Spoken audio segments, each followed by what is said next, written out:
Friends, welcome back to my YouTube channel. అందరు ఎలా ఉన్నారు? నేనైతే చాలా బాగున్నాను. ఈరోజు న్యాచురల్గా ఇంట్లోనే హెయిర్ ప్యాక్ ఎలా తయారు చేసుకుంటానో చూపిస్తారండి.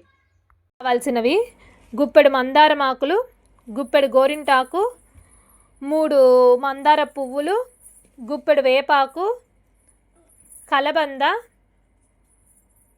ముందుగా నానబెట్టుకున్న మెంతులు. వీటిలన్నీ మిక్సీ జార్లో వేసుకొని పేస్ట్ చేసేసుకుందాం. మెత్తగా పేస్ట్ చేసుకోవాలి. హెయిర్ ప్యాక్ ఎలా అప్లై చేసుకోవాలో చూపిస్తారండి.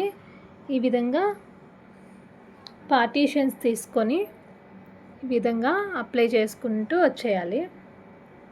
హెయిర్ మొత్తం ఈ విధంగా హెయిర్ మొత్తం అప్లై చేశాక హాఫ్ అన్ అవర్ తర్వాత హెడ్ బాత్ చేయాలి. చూసారు కదా, హెడ్ బాత్ చేసిన తర్వాత హెయిర్ చూసారా ఎంత సిల్కీగా స్మూత్గా ఉందో. ఈ హెయిర్ ప్యాక్ 1 వీక్ ఒకసారి కానీ వేసుకుంటే తలలో ఉన్న చుండు, జుట్టు బాగా గ్రోత్ అవుతుంది అనమాట. వీడియో నచ్చితే please like, share, subscribe my channel. Don't forget bell icon.